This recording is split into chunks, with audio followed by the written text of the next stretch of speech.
사랑하는 성도 여러분, 하나님의 교회가 거룩하고 영광스러운 것은 이곳에 하나님의 영광스러운 하나님께서 계시기 때문입니다.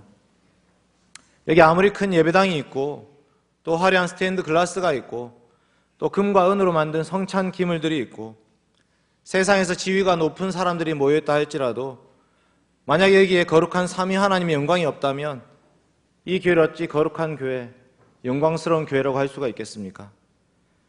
어제는 10월 31일 종교개혁 기념일이었습니다. 마틴 루터는 비텐베르크 성당에 95개조 반박문을 내걸었습니다. 면죄부 팔아서 죄가 용서받을 수 없다. 저 로마 가톨릭 교회가 하는 것은 거짓말이다. 성 베드로 성당을 짓기 위해서 사람들의 돈을 갈취하기 위해서 연호서를 만들고 면죄부를 팔아서 돈을 끌고 모으고 있던 그 로마 가톨릭 교회를 향해서 마틴 루터는 담대하게 외쳤습니다. 우리 주 예수 그리스도께서 회개하라고 하셨던 말씀은 면죄부를 사라는 것이 아니라 신자의 전 삶이 죄로부터 벗어나서 그리스도를 향해 나아가라고 말씀하신 것이다. 로마 가톨릭 교회는 영광의 신학을 추구했던 곳이었습니다. 그러나 그곳에는 하나님의 영광이 없었습니다. 루터와 칼빈이 십자가의 신학을 추구했을 때에 그곳에 하나님의 영광이 함께 하셨습니다.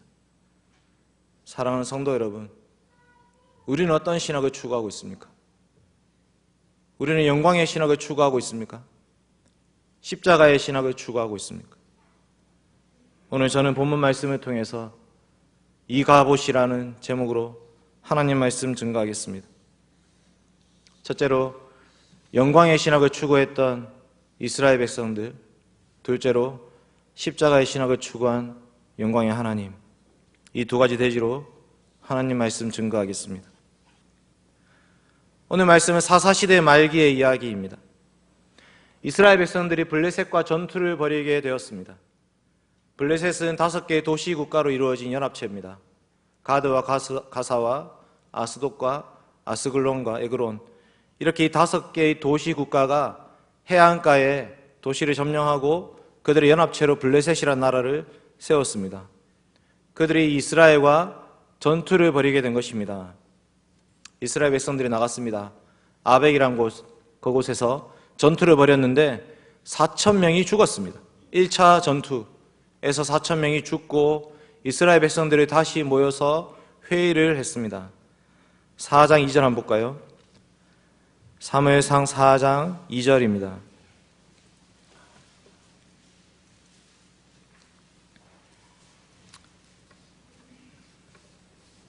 같이 읽겠습니다. 4장 2절 시작. 블레셋 사람들이 이스라엘에 대하여 전열을 벌이니라. 그 둘이 싸우다가 이스라엘이 블레셋 사람들 앞에서 패하여 그들에게 전쟁에서 죽임을 당한 군사가 4,000명가량이라. 졌죠. 그래서 4장 3절에 보시면 이렇게 말합니다. 백성이 진영으로 돌아오매 이스라엘 장로들이 이르되 여호와께서 어찌하여 우리에게 오늘 블레셋 사람들 앞에 패하게 하셨는고, 여호와의 언약궤를 실로에서 우리에게로 가져다가 우리 중에 있게 하여 그것으로 우리를 우리 원수들의 손에서 구원하게 하자. 무슨 말입니까?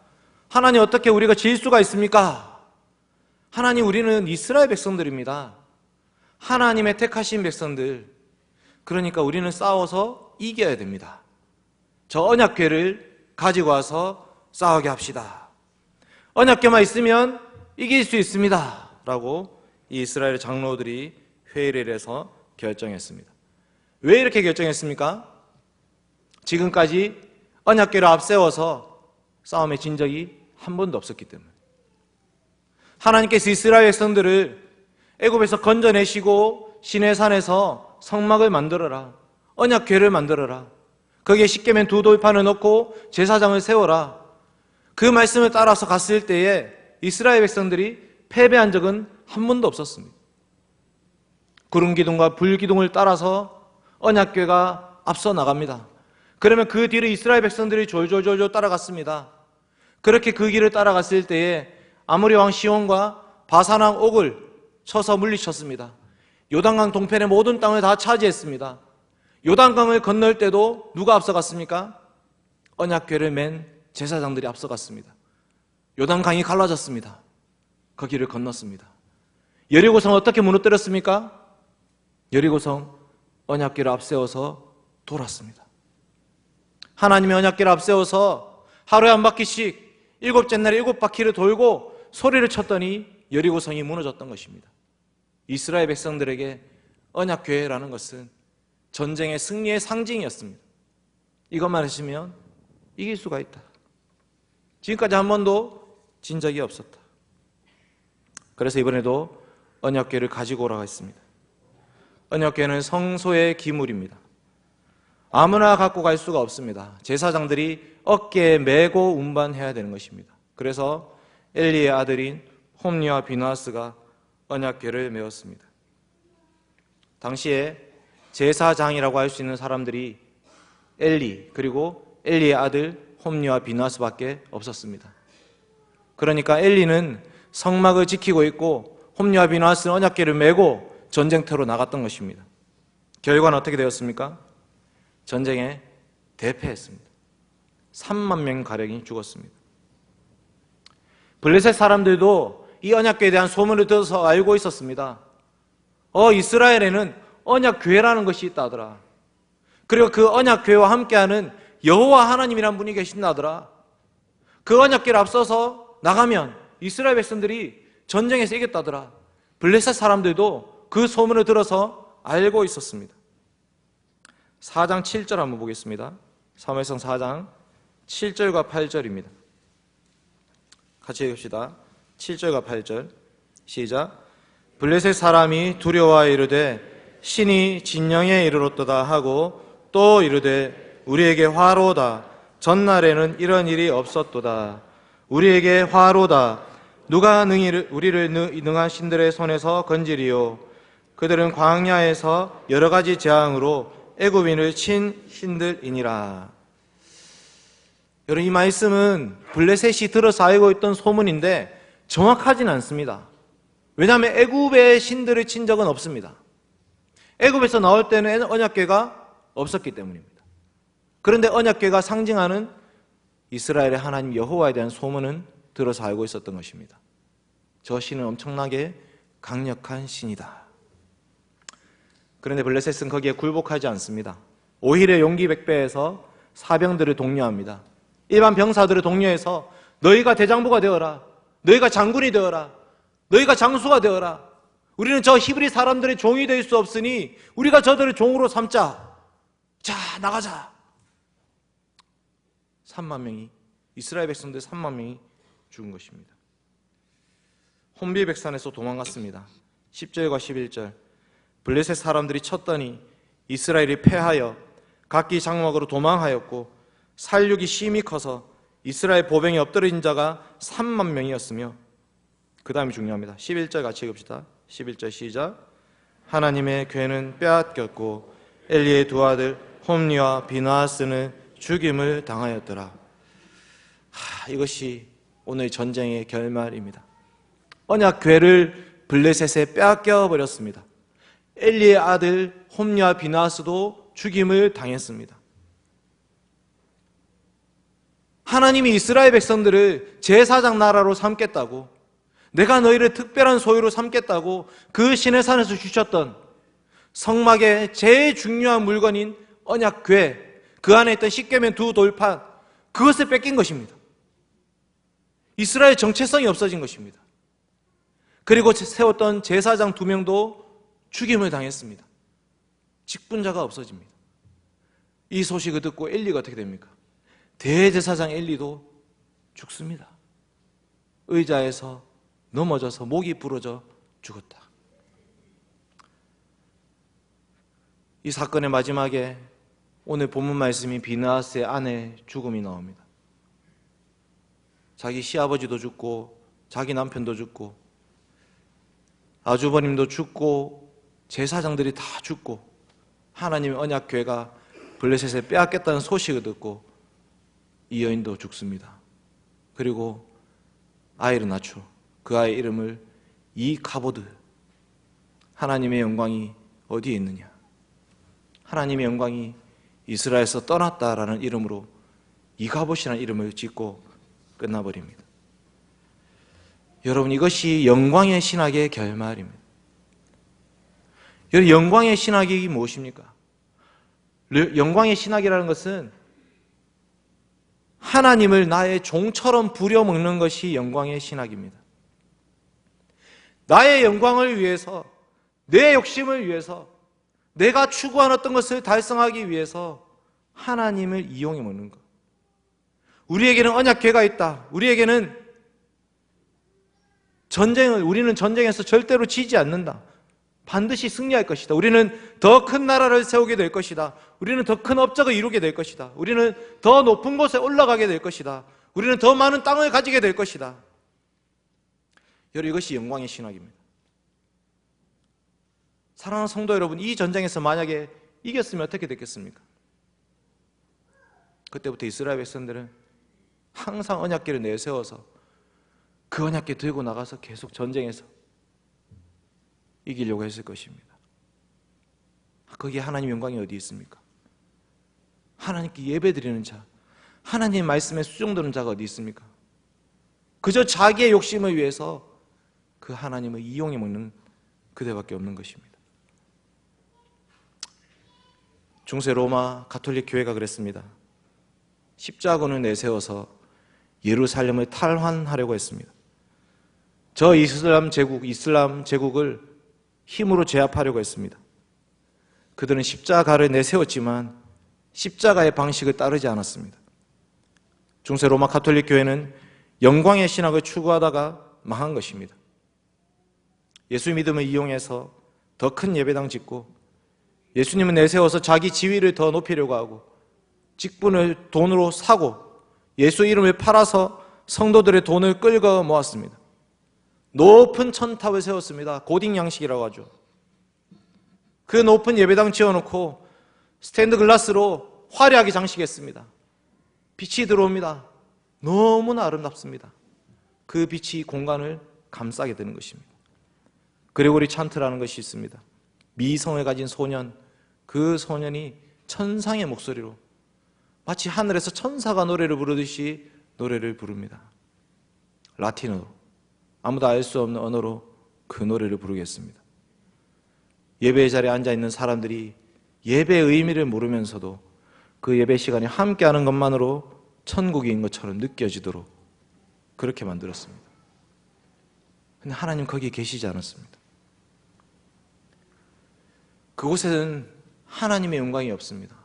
사람의 영광만 있었습니다. 자기의 영광을 취할 뿐 하나님께 영광을 돌리는 사람들이 없었습니다. 하나님 그곳을 떠나버렸습니다. 세상적으로 너무나 화려하고 인간적으로 너무나 대단해 보였지만 하나님은 그곳을 떠나버렸습니다.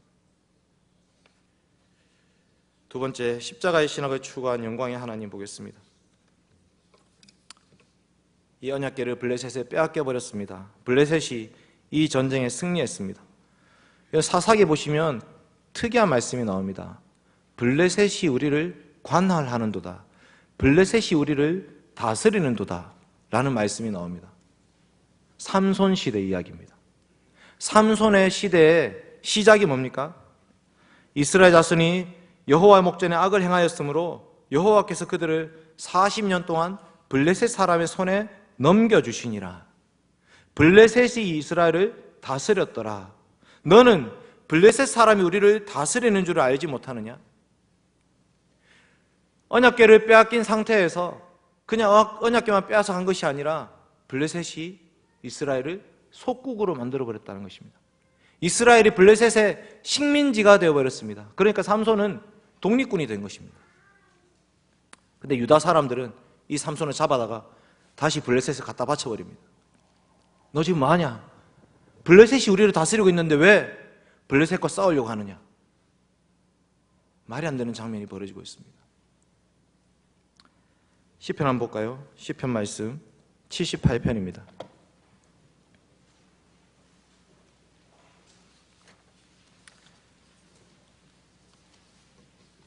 시편 78편 말씀 한번 보겠습니다. 좀 중요한 말씀이기 때문에 찾아서 보도록 하겠습니다. 60절과 61절입니다.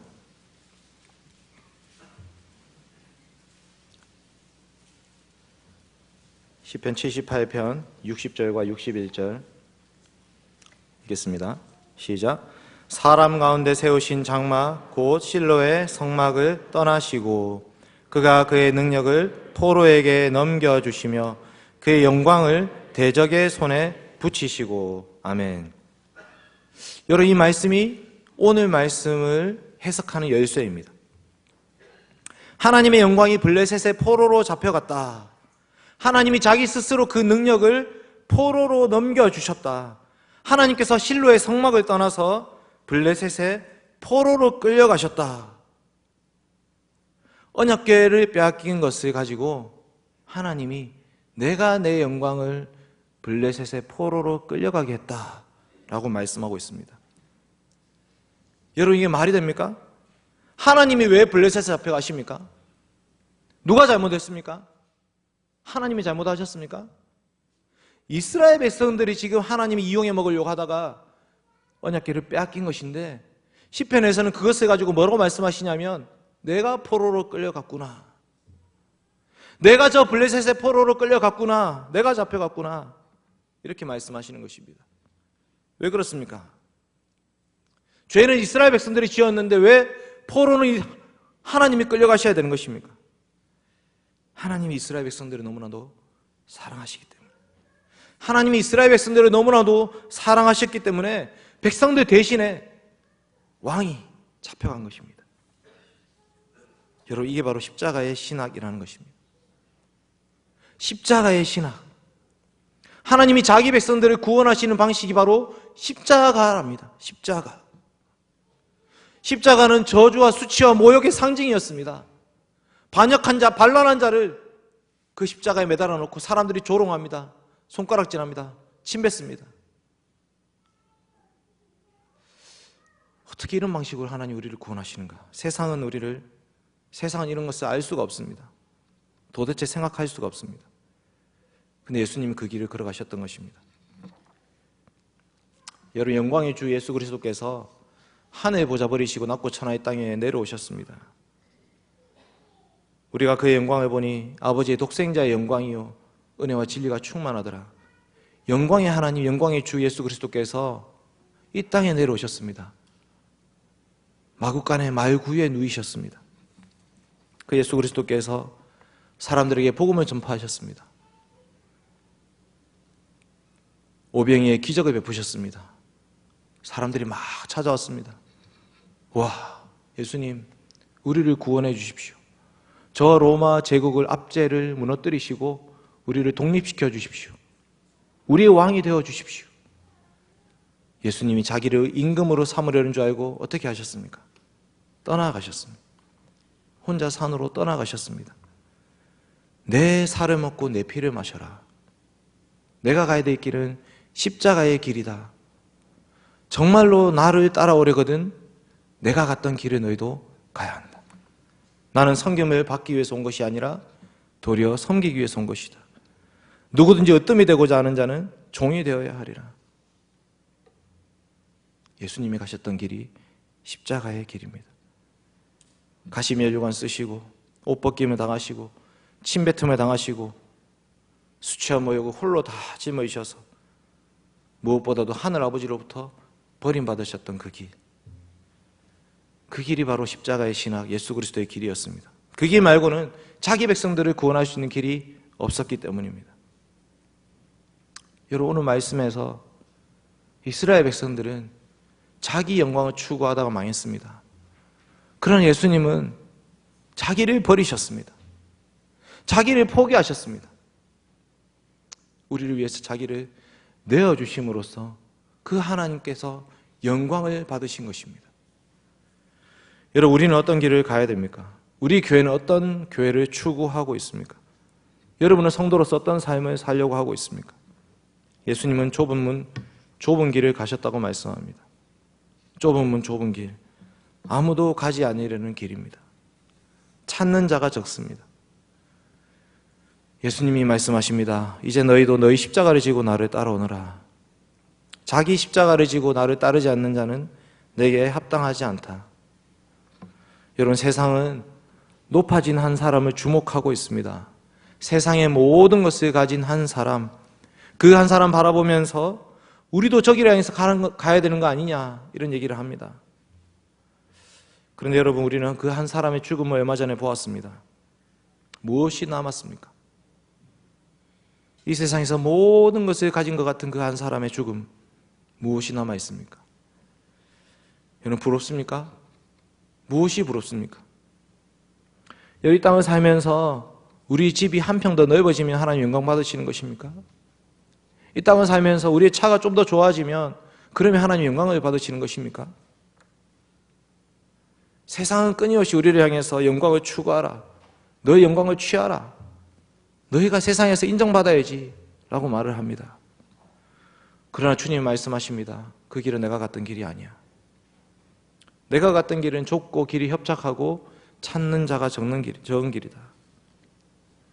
여러분, 그 십자가의 길이 생명의 길이 된 것입니다. 십자가의 길이 구원의 길이 되었습니다. 이 하나님의 영광이 하나님의 집에 떠난 것처럼 보였지만 다시 이스라엘로 돌아올 때가 있었습니다. 언제 어떻게 돌아왔습니까? 다윗이 하나님의 뜻을 묻고 찾으면서 하나님, 저는 백향목궁에 살고 있는데 하나님의 집은 지금 휘장 가운데 있습니다. 하나님, 제가 하나님 집을 지어드릴게요.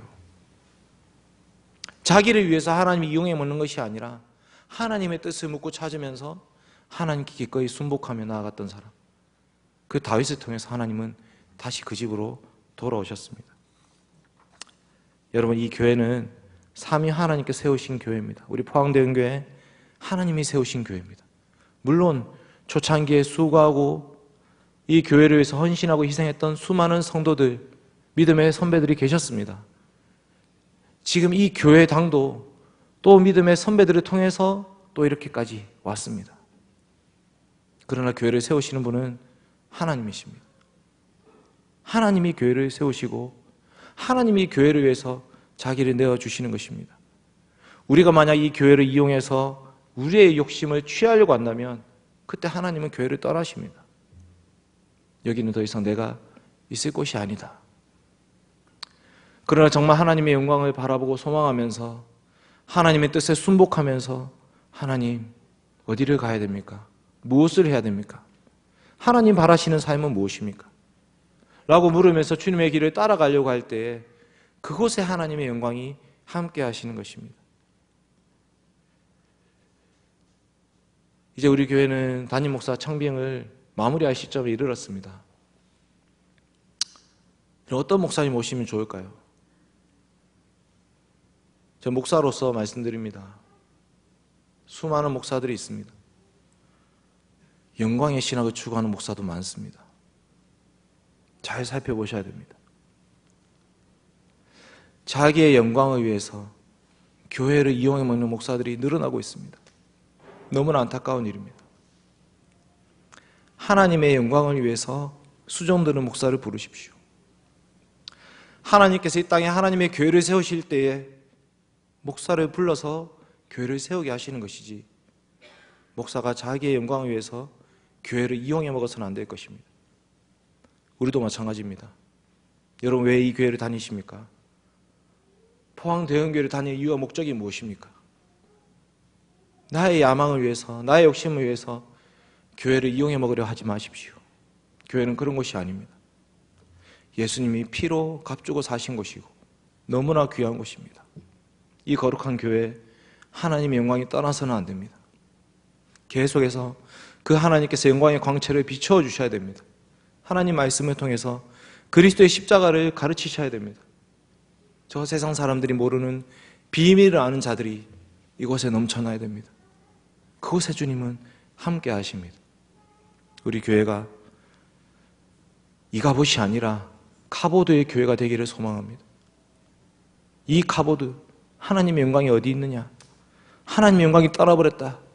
그런 교회가 아니라, 껍데기만 아름다운 교회가 아니라 정말 이곳에 영광의 하나님이 함께 하셔서 사랑이 있고 진리가 있고 은혜가 있고 복음이 있고 기쁨이 있고 감사가 있고, 그래서 이 교회에 정말 하나님이 함께 하신다고 고백하는 성도들로 가득한 그런 교회가 되어야 되겠습니다. 같이 기도하겠습니다. 아버지 하나님, 감사합니다. 허물과 죄로 죽었던 자들입니다. 아무 쓸모없는 자들입니다. 지난 한 주간의 삶을 돌아봐도 하나님 앞에 죄 지은 것밖에 없고, 십계명 말씀을 읽을 때마다 너무나 두렵고 떨립니다. 주님, 도와주시옵소서.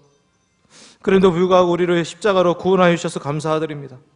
하나님의 아들 예수 그리스도의 그 피값으로 우리를 하나님의 자녀로 삼아 주셔서 감사합니다. 하나님, 이곳에 모인 백성들에게 하나님의 영광이 깃들게 하여 주시옵소서. 영광의 하나님 바라보게 하여 주시옵소서. 하나님, 우리를 하나님의 거룩한 백성으로 삼아 주시옵소서. 하나님, 이곳을 떠나지 마시옵소서.